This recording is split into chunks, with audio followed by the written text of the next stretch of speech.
When they had come near Jerusalem and had reached Bethphage at the Mount of Olives, Jesus sent 2 disciples, saying to them, "Go into the village ahead of you, and immediately you will find a donkey tied and a colt with her. Untie them and bring them to me. If anyone says anything to you, just say this: 'The Lord needs them,' and he will send them immediately." This took place to fulfill what had been spoken through the prophet, saying, "Tell the daughter of Zion, look, your king is coming to you, humbled and mounted on a donkey, and on a colt, the foal of a donkey." The disciples went and did as Jesus had directed them. They brought the donkey and the colt and put their cloaks on them, and he sat on them. A very large crowd spread their cloaks on the road, and others cut branches from the trees and spread them on the road. The crowds that went ahead of him and that followed were shouting, "Hosanna to the Son of David. Blessed is the one who comes in the name of the Lord. Hosanna in the highest heaven." When he entered Jerusalem, the whole city was in turmoil, asking, "Who is this?" The crowds were saying, "This is the prophet Jesus from Nazareth in Galilee." Then Jesus entered the temple and drove out all who were selling and buying in the temple, and he overturned the tables of the money changers and the seats of those who sold doves. He said to them, "It is written, 'My house shall be called a house of prayer,' but you are making it a den of robbers." The blind and the lame came to him in the temple, and he cured them. But when the chief priests and the scribes saw the amazing things that he did and heard the children crying out in the temple, "Hosanna to the Son of David," they became angry and said to him, "Do you hear what these are saying?" Jesus said to them, "Yes, have you never read, 'Out of the mouths of infants and nursing babies you have prepared praise for yourself'?" He left them and went out of the city to Bethany and spent the night there. In the morning, when he returned to the city, he was hungry. And seeing a fig tree by the side of the road, he went to it and found nothing at all on it but leaves. Then he said to it, "May no fruit ever come from you again." And the fig tree withered at once. When the disciples saw it, they were amazed, saying, "How did the fig tree wither at once?" Jesus answered them, "Truly I tell you, if you have faith and do not doubt, not only will you do what has been done to the fig tree, but even if you say to this mountain, 'Be lifted up and thrown into the sea,' it will be done. Whatever you ask for in prayer with faith, you will receive."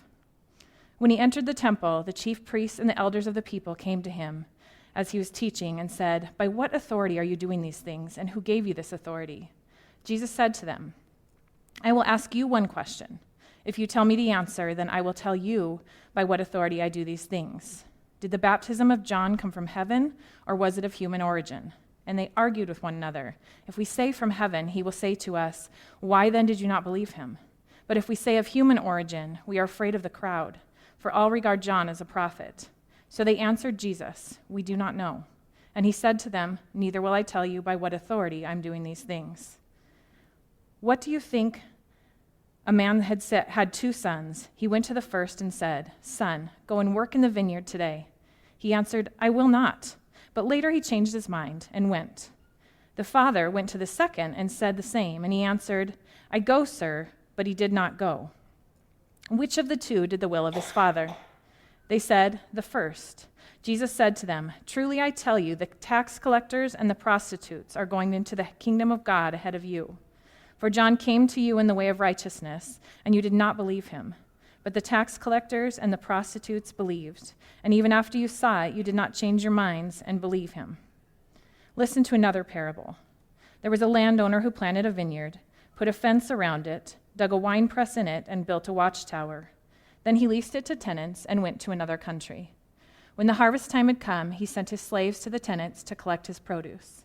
But the tenants seized his slaves and beat one, killed another, and stoned another. Again he sent other slaves, more than the first, and they treated them in the same way. Finally he sent his son to them, saying, "They will respect my son." But when the tenants saw the son, they said to themselves, "This is the heir. Come, let us kill him and get his inheritance." So they seized him, threw him out of the vineyard, and killed him. Now when the owner of the vineyard comes, what will he do to those tenants? They said to him, "He will put those wretches to a miserable death and lease the vineyard to other tenants who will give him the produce at the harvest time." Jesus said to them, "Have you never read in the scriptures, 'The stone that the builders rejected has become the cornerstone'? This was the Lord's doing, and it is amazing in our eyes. Therefore I tell you, the kingdom of God will be taken away from you and given to a people that produces the fruits of the kingdom. The one who falls on this stone will be broken to pieces, and it will crush anyone on whom it falls. When the chief priests and the Pharisees heard his parables, they realized that he was speaking about them. They wanted to arrest him, but they feared the crowds because they regarded him as a prophet. That was great. Thanks, Jess. Well, good morning. It's great to be with you today. We've got this really fun section of Matthew to go through this morning. So I just want to start by asking a couple questions. My theme of what I pulled out of this section is appearance versus substance. So I want to ask a couple questions. And then what really got me excited about this section of the text was all of these references back to the Old Testament and these prophets of ancient Israel. And so we're gonna spend some time a bit in the Old Testament this morning, and then we're going to wrap up with just some more questions and kind of how can we think about this section in reference to like where we live today in Helen, Montana. What can we kind of do with this information? So I'm going to start our time together though by praying. So God, thanks for just this time this morning where we can be together. Just help us to learn something new about you and who you are. We love you. Amen. So like I said, this theme that I pulled out of this section was appearance versus substance. And I want to ask this question, what if it's about more than appearances? So for example, have you ever bitten into a piece of fruit that looked really good, but it was rotten on the inside? Nobody. Like, I did that this week with a grape, and it was disgusting. Or maybe you have a car that like looks really nice, but it's got all these mechanical issues. You could take it to Jonah, he'll help you out. Or like I was thinking this week, so when I was in Bozeman, I rented an apartment. My friend and I rented this apartment and we toured it and it looked fine. I mean, it had bright green carpet, but other than that, it appeared fine. And it took about a week for the entire shower to get moldy. And so it was like this constant battle of mold or mildew or whatever, of like you could make it look really good, but I don't even want to know what the inside or like the structure of this house looked like. It was disgusting. But even like a decade ago, rent in Bozeman was crazy, so you kind of had to do whatever you had to do. So we've been in Matthew for quite a while, and Adam's pulled out this theme of two kingdoms. We have Herod's kingdom, and Herod has a way for thinking about how we live, how we do life, marriage, communication, family. There's all sorts of ways that kind of Herod's way or kingdom tells us how we should live. And then Jesus' kingdom. Jesus has some ideas and thoughts on how we should live our lives, how we're called to love one another, interact with one another, how we're called to communicate with one another. And so this morning I wanted to add on to that theme we've been going through, and I think that we can add appearance and substance. Herod's kingdom, or Herod's way of doing things, seems to be a lot about appearance, about looking good, about playing the part. And Jesus' kingdom seems to be more about substance, about the content of our character, and about our heart. So it seems like to me in Matthew 21, we start to see these two kingdoms clashing. They've been at odds, but it's like stuff's really starting to happen here. Like they're starting to clash. And so what's happening? I just want to spend a lot of time going through this first half of Matthew 21. So I listened to a really good podcast called Exploring My Strange Bible by Tim Mackey. He's the founder of the Bible Project, and they have really good stuff. And so a lot of what I got for this message is from his podcast and his research. So I put it on your mind map if you want to listen. He does a great two-part thing where he goes through the first half of Matthew 21 and the second half. So I recommend listening to that. But what do we see happening here? So Jesus is riding into Jerusalem, and now, during our church calendar today, this is the beginning of Holy Week. We would typically hear this read on Palm Sunday. All right, it's the start of the last week of Jesus' life. But when he's riding into Jerusalem then, it was the week of Passover. It's this ancient Jewish celebration they would celebrate when they came out of slavery out of Egypt. So Jerusalem was about 50,000 people at the time, scholars think. And for this Passover celebration, everyone from around the country is coming to Jerusalem. So scholars think over 150,000 people are descending on Jerusalem. So I was trying to think, I meant to Google this all week, but I didn't. What's the population of Helena? Does anyone know? 40. I was hoping it was around 50,000. So imagine like 100,000 people just coming to Helena for 1 week. camping out, filling the hotel rooms. Like, it's nuts. Jesus has timed his entrance into Jerusalem with this really chaotic season. And I also noticed too, it seems like Jesus' behavior is starting to shift in this section, right? Like we've seen in Matthew, there are multiple instances where Jesus maybe heals someone or interacts with someone, and he goes, oh, by the way, don't tell anyone about this, or don't tell anyone who I am.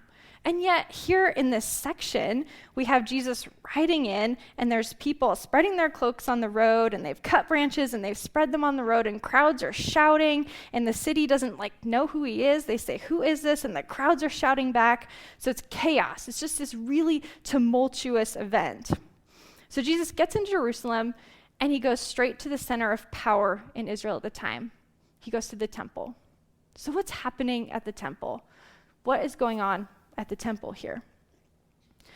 I think before I really started to study this section, and these past few weeks I've been doing a lot of reading, before I would look at this interaction at the temple and I thought, well, maybe it's a justification for violence or anger. But I think there's a lot more happening. Like there's a lot more to this story than meets the eye, right? Jesus is brilliant, and what he's doing is he uses all of these Old Testament scriptures to kind of bring into play right now. So everything, if you notice, everything Jesus says when he is at the temple is a quote from an Israelite prophet. So he's using this technique called remez.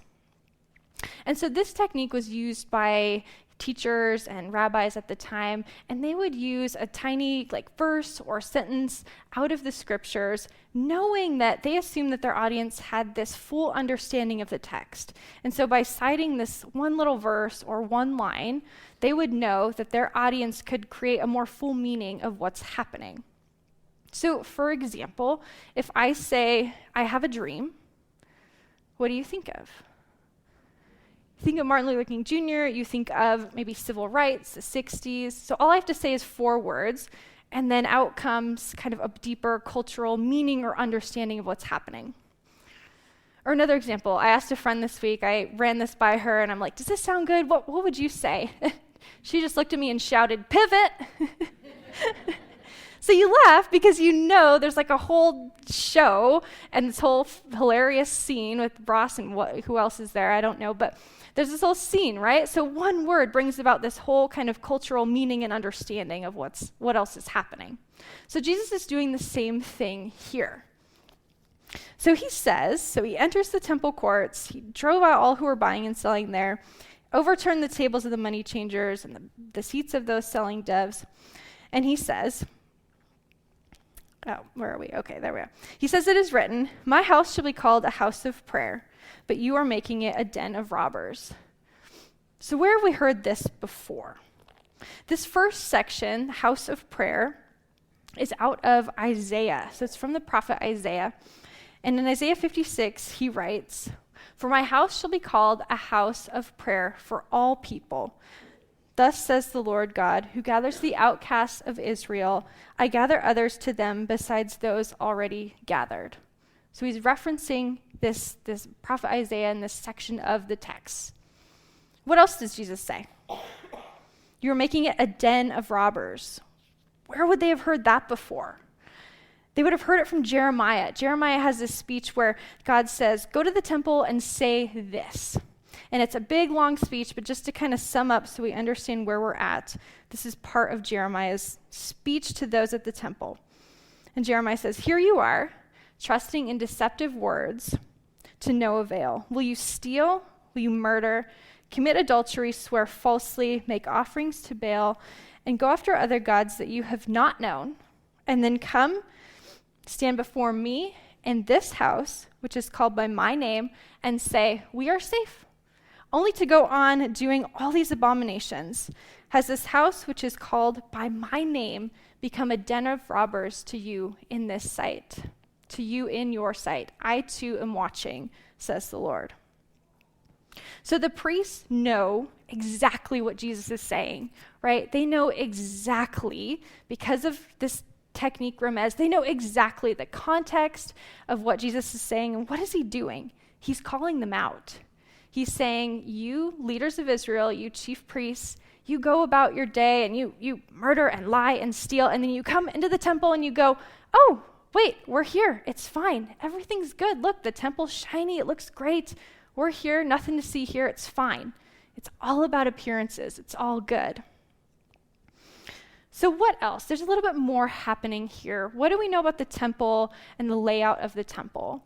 So Adam's gone through this in detail. So really quickly, this Herod's temple, there would be different places for kind of different people groups. The priests have their spots, the Jewish men have a spot, Jewish women have a courtyard, and then there's also a court for Gentiles or non-Jewish people to come worship.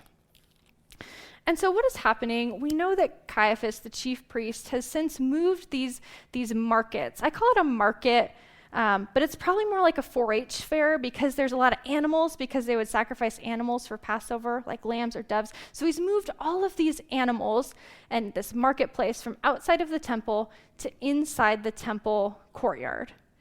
And he moved him into the court of the Gentiles, this place that was meant for non-Jewish people to come and worship. So if we know that, then our quote from Isaiah 56, "My house shall be a house of prayer for all nations," makes a lot more sense. Like, there's no room in the temple for all nations to be there. And it kind of makes a lot more sense now why Jesus is so mad. I think it's more about the location of what's happening rather than like this market, because they would have had to come to the temple, they would have had to change their money, they would have had to buy a lamb or a dove to sacrifice. Like, that was part of the temple system at this time. But it wasn't meant to be in the temple where all people were meant to worship. So what's happened is they've moved this market from outside the temple, inside the temple. The priests are gaining a profit. They're using their power to exclude people and take advantage of them. And Jesus is done. He's calling them out. And what else does he say? He's not quite done. So the blind and the lame come into the temple. He cures them. And the chief priests and scribes saw all these amazing things. And they say to Jesus, "Do you hear what they're saying?" And Jesus said, "Yes. Have you never read?" I love that. They would have obviously read it. "Have you never read? Out of the mouths of infants and nursing babes, you have prepared praise for yourself." That's a reference back to Psalms. So out of the mouths of infants. We see that in Psalm 8. "O Lord, our sovereign, how majestic is your name in all the earth. You have set your glory above the heavens. Out of the mouths of babes and infants, you have founded a bulwark because of your foes, to silence the enemy and the avenger." Oof. Did you catch it? He's implying that the chief priests are enemies of God. He's just done with this whole charade, and he's calling them out. So let's move on from our temple scene. So Jesus leaves, and then he comes back the next day, and he encounters a fig tree. I've never known what to do with this section of text, right? It seems like he's hungry, there's no fruit, he gets mad, and he curses a tree. Like, it's very bizarre. But in the context of our temple story, and he's calling the chief priests out for being all about appearances, all about looking good, it starts to make a little more sense. So he sees this fig tree. He sees this fig tree by the side of the road. He goes up to it and finds nothing at all on it but leaves. So it looks good. Like, from a distance, this tree looks really good. It looks full of life. And then he gets up close, and there's no fruit. There's no substance. And so I think what's happening here is it's just this other instance to kind of explain or show his disciples the gravity of what's happening here. Remember, Jesus has days left on earth, right? These kingdoms are clashing, and he's communicating the gravity of the situation. And he's also not the first prophet to compare Israel to a fruitless tree. If we look in the prophet of Micah, there's a poem, and in my Bible, the heading is called Israel's Misery. I know those headings are added later, but I like how it kind of sums up the section. Micah 7, "Woe is me, for I have become like one who after the summer fruit has been gathered, after the vintage has been gleaned, finds no cluster to eat. There is no first ripe fig for which I hunger. The faithful have disappeared from the land, and there is no one who is left upright. So he curses the fig tree, it withers, and then he goes on and says one of the most confusing things, I think. Jesus answers them, "Truly I tell you, if you have faith and do not doubt, not only will you do what has been done to the fig tree, but even if you say to this mountain, be lifted up and thrown into the sea, it will be done." What mountain are they looking at? It's a specific mountain. So they're looking at the temple. They're looking at the temple mountain. And essentially Jesus is saying, we've seen this before, right? The story of Israel in the Old Testament is one of religious leaders failing over and over, right? The temple was meant to be a place where God and people communed together, where heaven and earth met, and the leaders were supposed to be a part of facilitating that, and that hasn't happened. They've used their power to take advantage of people and to exclude, and Jesus is calling it out. He's saying this isn't fine. Like, things are going to happen, and we're coming to a head, right? So we've got these two kingdoms, appearance and substance. So I got really into the first half of Matthew 21. So if you want to know more about the second half, listen to the podcast. It's the Tim Mackey podcast. It's really great. So appearance and substance. What does this have to do with us? How do we live a life of substance? How do we live a life that's reflective of Jesus and his character, and not just like the chief priest and one all about appearances? I recently had to read this book, or I got to read this book for class, You Are What You Love, The Spiritual Power of Habit by James K.A. Smith. And it was the whole book was really good, but I referenced one specific chapter just for this message this morning, and it was all about liturgies, and specifically secular liturgies. So hang with me, it'll make sense in a second. But he defines liturgy. What is a liturgy? He defines a liturgy as a ritual or a tradition or a behavior that is loaded with an ultimate story and an ultimate meaning about who we are and what we're for. So for me, it was easier to think of maybe a religious liturgy like the Lord's Prayer. The Lord's Prayer is a behavior, it's a tradition, it's something we say that's loaded with this ultimate story about who we are and what we're for as Christ followers. Or maybe you've been using like the Anglican rosary. I know I was doing pretty good at it, and I kept it in my winter coat pocket, and it's still in a winter coat pocket now. So that's a tradition, right? It's a tradition that's loaded with this ultimate story about who we are and what we're for as Christ followers. So what about a secular liturgy? In the book, he used the example of a mall, and I couldn't name the last time I was in a mall, so I was thinking about consumerism. I don't know what it looks like for you, but for me, it's the little Amazon app on my phone. How many of you have the Amazon app on your phone? I know, right? It's about opening the app, scrolling, comparing, looking at all the reviews, reading all the reviews. It's a ritual, it's a behavior that says a lot about who we are as a people group, as a nation. Did you know the US is 5% of the world's population, but consumes 24% of the world's energy? Right? Consumerism is a story about who we are and what we're about. I was also thinking about social media. For me, it's Instagram, right? It's this ritual, it's behavior. You get on and you scroll, and it's all about appearances and how we can kind of appear or look or craft our brand or whatever to one another. So the habits, you go on to this next quote, the habits we've acquired shape how we perceive the world, which in turn disposes us to act in certain ways. So how do we attain a habit? I would also argue that you could say like the liturgies that we're a part of, the behaviors that we're a part of, the traditions that we're a part of, perceive how we shape and act in the world. So how do we attain a habit? What does that look like? I think it's as simple as practice, doing. And I was thinking about, for me, learning how to drive.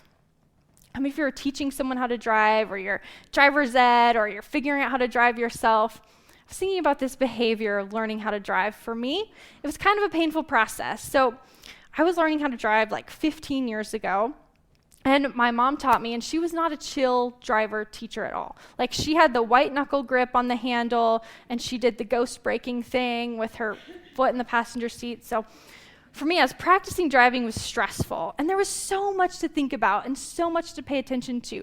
What's happening in front of your car? What's happening on the side? Looking in the rearview mirror every once in a while. Remember to use your blinker when you're going to turn. Watch out for the kids on the bike over there. Like, it's pretty overwhelming, right? So one afternoon, my mom, my sister, and I were going to run errands, and my mom said, "You drive. You need the practice." So I'm driving, and my mom is a stress ball in the passenger seat. My sister gets in, and I have a younger sister, about 3 years younger than me, and she gets in the back seat. She's wearing her helmet. She sits in the middle of the back seat and explains to me that that's the safest spot in the car. And she's brought like her bedding from her bed and wrapped herself in her blankets. And we go about this stressful afternoon, and how many of you are younger siblings? Like, I think your existence is to make our existence stressful. And so I remember getting home that afternoon, and I went, I'm never driving. I'm just going to walk the rest of my life. I'm just going to walk. It'll be easier. But you think about now, all those years of practice, it's habit to just get in my car and go from point A to point B. Like, I still do all those things. I still look in my mirrors and check my blind spots and use my blinker most of the time. But now it's habit. I don't have to think so much about it. So I want to go back to our original theme, appearance versus substance. How do we live this life of substance? What if it's as simple as paying attention to the liturgies we're a part of, the practices that we engage in? I think this morning, really, I just wanted to put that in the forefront of our mind and just thinking about how our behaviors and what the traditions we're a part of and the behaviors we engage in, how that can kind of lead into the rest of our lives. What if it's about substance more than appearances? So the band can come back up. I'm just going to wrap up. The band can come up, and ushers, you can get ready for communion. But I just wanted to end on this quote. This quote says, "Your deepest desire is the one manifested by your daily life and habits." What if our deepest desire as a Christ follower was to live a life that is reflective of who he is and what he's about? And what if those deepest desires then are supposed to lead into how we live our lives? Thanks for listening. If you'd like to learn more about Narrate Church, find us online at narratechurch.org or look us up on Facebook or Instagram.